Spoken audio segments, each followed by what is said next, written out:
Hello दोस्तों, स्वागत है आपका आपके पसंदीदा यूट्यूब प्लेटफॉर्म नोट्सबुक आईएएस पे। दोस्तों, आज हम लोग बात करेंगे एक जो रिपोर्ट आई हुई है जस्टिस से रिलेटेड, इंडिया जस्टिस रिपोर्ट 2025। इसके बारे में हम लोग बात करने वाले हैं, पूरा विश्लेषण करने वाले हैं। रिपोर्ट में क्या चीज़ें बताई गई हैं, किन चीज़ों को हाईलाइटेड किया गया है, वो सारी चीज़ों को हम लोग देखेंगे।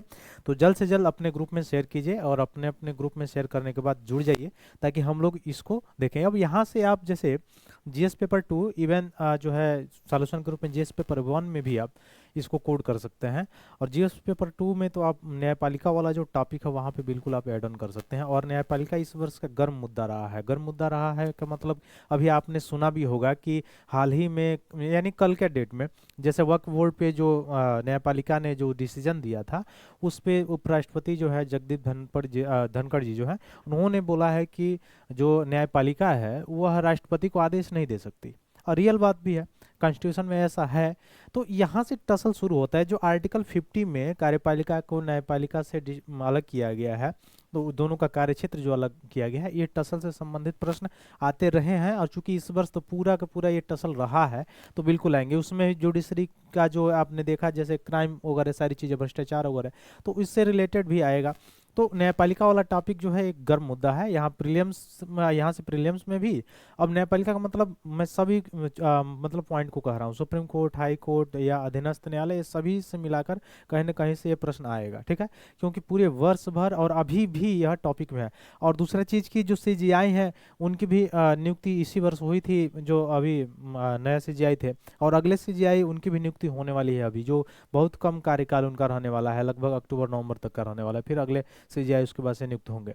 तो इससे रिलेटेड न्यूज रहा है। और दूसरा चीज की ये टसल रहा है कार्यपालिका और न्यायपालिका के बीच में, कि कार्यपालिका के जो कार्यों में कार्य है उस कार्य में न्यायपालिका क्यों दखल दे रही है। अगर दखल दे रही है तो फिर कार्यपालिका भी न्यायपालिका के कार्यों में दखल देगी। और कैसे देगी, किस तरह से, जैसे आपको याद होना चाहिए एनजेएसी वाला, नेशनल जुडिशरी अपॉइंटमेंट जो कमीशन था, एनजेएसी जो था, राष्ट्रीय न्यायिक जो है नियुक्ति आयोग, जो 2014 में बनाया गया था, गवर्नमेंट के द्वारा लाया गया था एक एक्ट के द्वारा, जिसमें जुडिशरी की अपॉइंटमेंट से रिलेटेड प्रोसेस के बारे में बताया गया था। एक कमीशन बना हुआ था, एक कमेटी बनी हुई थी, एनजेएसी जिसका नाम था, जिसको जुडिशरी ने 2015 में रद्द भी कर दिया।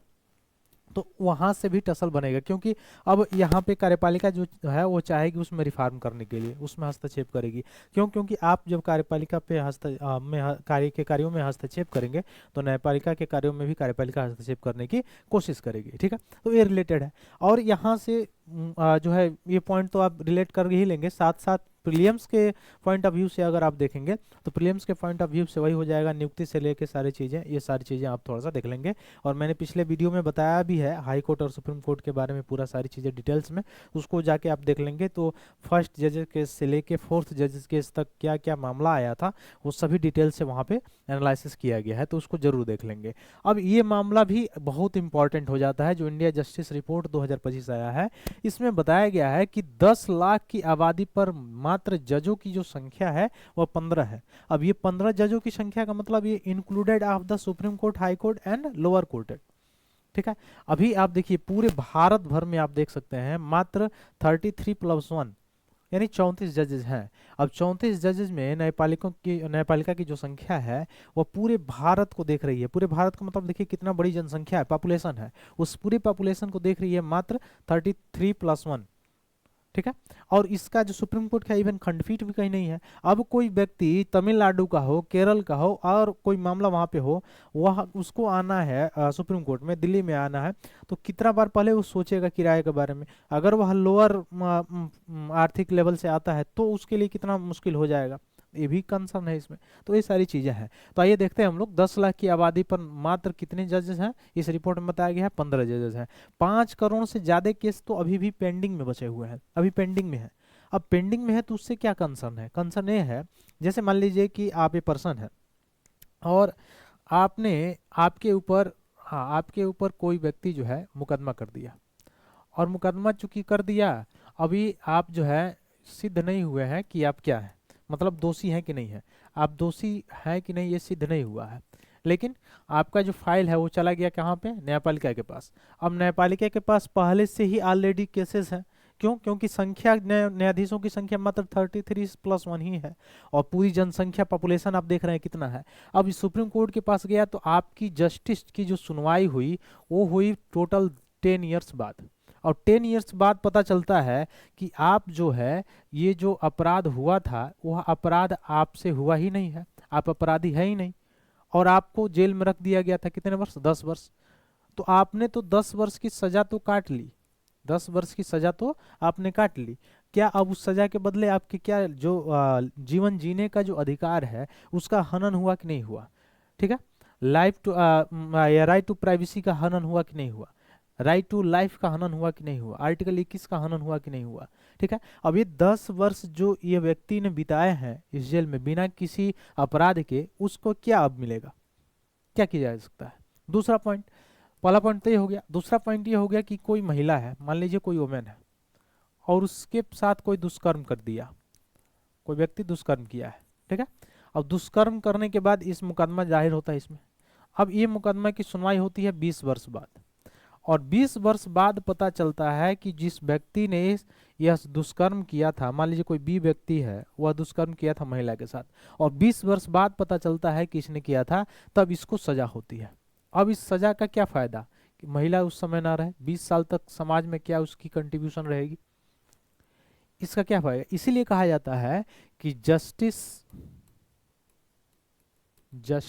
डिले अर्थात जस्टिस डिनाई, यानी जस्टिस डिले होगा तो जस्टिस डिनाई है, ठीक है, इसलिए कहा जाता है। अब न्यायाधीशों की जो नियुक्ति होती है उसका प्रोसेस आप जानते हैं। सुप्रीम कोर्ट के न्यायाधीशों की नियुक्ति 124 आर्टिकल और भाग 5 में, हाई कोर्ट के जो न्यायाधीशों की नियुक्ति होती है उनकी सारे बातें जो है भाग 6 में कही गई है। अब नियुक्ति होती कैसे है? एक कॉलेजियम है जो नियुक्ति करता है, और कॉलेजियम का वर्णन संविधान में कहीं भी नहीं किया गया है। इस कॉलेजियम का जो वर्णन है वो संविधान में, हमारे कॉन्स्टिट्यूशन में क्या कहीं पे दिखाई देता है? कहीं पे नहीं है। ये खुद जजों के द्वारा बनाया गया एक मैकेनिज्म है। अब ये किस केस में आया? जो सेकेंड जजेस केस थे उसमें ये आया, ठीक है। दूसरा जज केस था उसमें आया कॉलेजियम, ठीक है। किसने बनाया? खुद जुडिशरी ने बनाया इसको, इस मैकेनिज्म को किसने बनाया? खुद जुडिशरी ने अपने आप से बनाया, ये कॉन्स्टिट्यूशन में मेंशन नहीं है। अभी कॉलेजियम हो में इसमें क्या बताया गया था? जब दूसरा सेकेंड जजेस केस आया था उसमें क्या बताया गया था? कब आया था ये? 1993 को। इसमें बताया गया था कि एक सीजीआई और दो जो है 1+1, यानी दो जो है सीनियर मोस्ट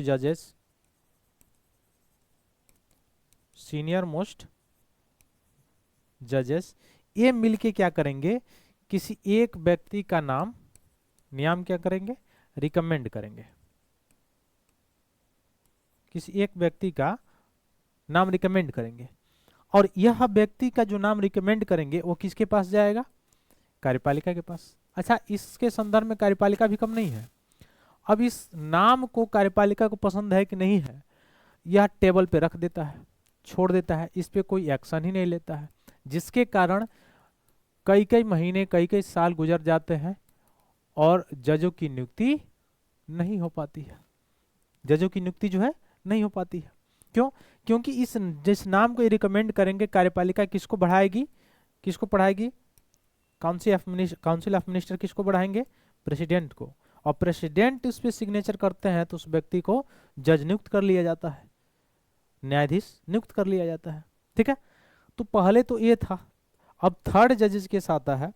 थर्ड जजेस केस में क्या होता है?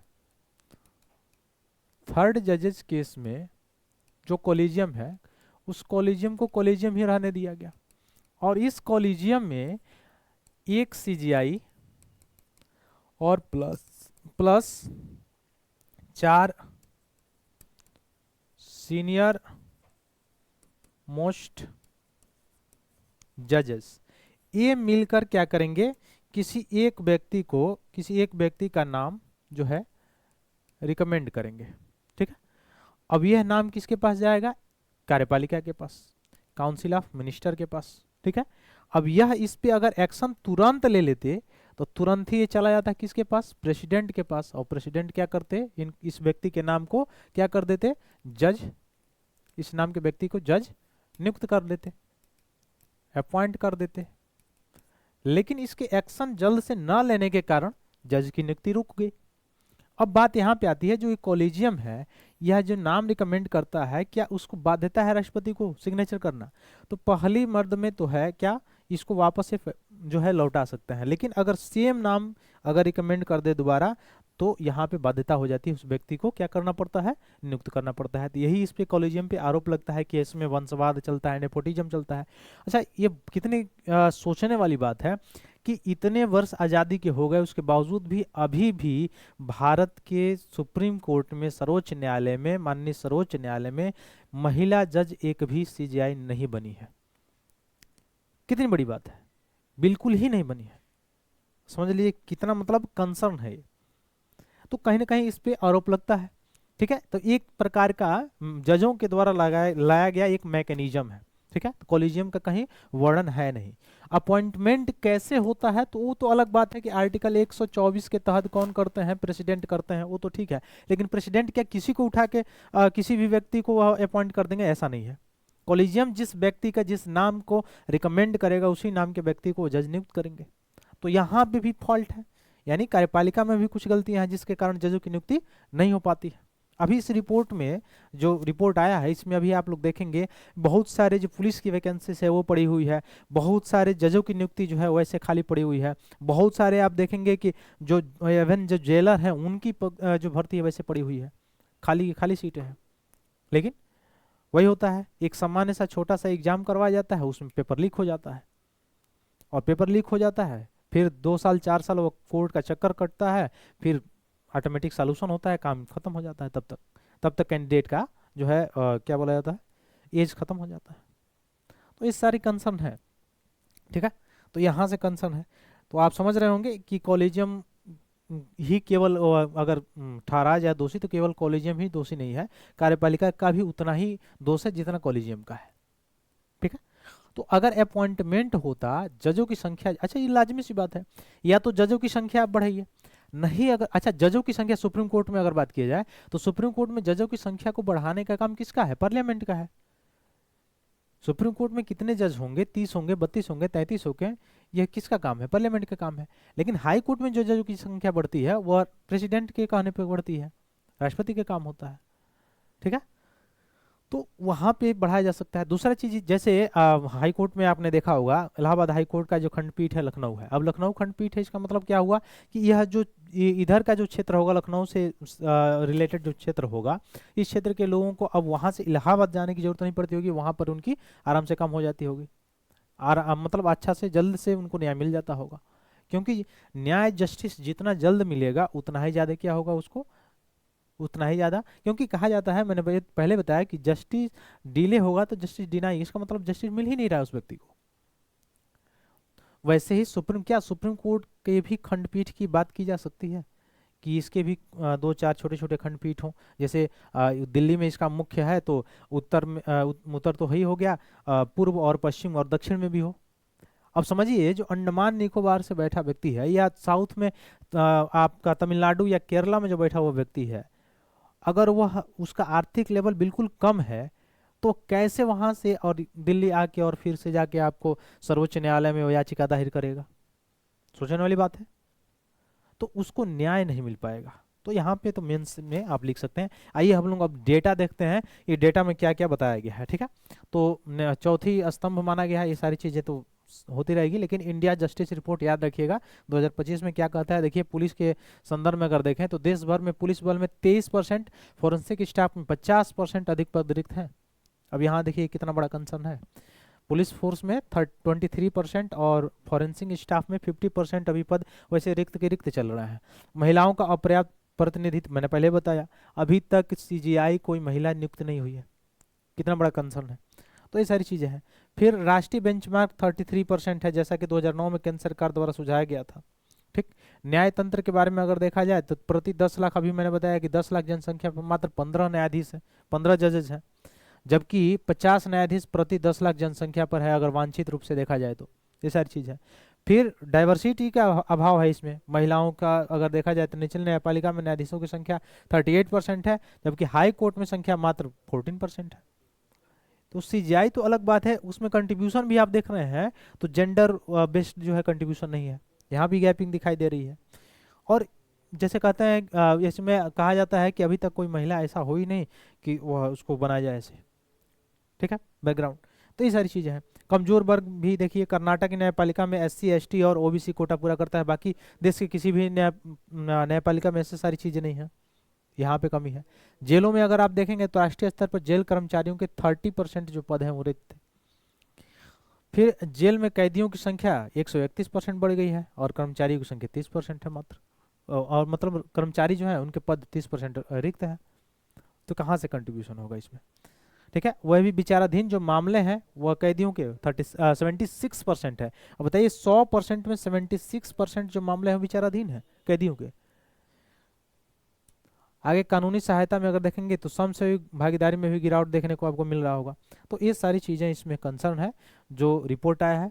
तो रिपोर्ट को आप मेंस में भी कोड कर सकते हैं, इवन प्रीलिम्स में तो मैं पहले बार बार कह रहा हूँ, याद कर लीजिएगा जुडिशरी वाला जो पॉइंट है, even supreme court, high court और अधीनस्थ न्यायालय, यहाँ से प्रश्न बिल्कुल ही पूछा जा सकता है।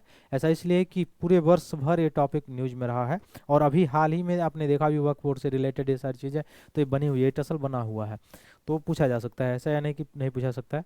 चलिए फिर मिलते हैं अपने अगले क्लास में, तब तक के लिए बहुत बहुत धन्यवाद दोस्तों, जय हिंद।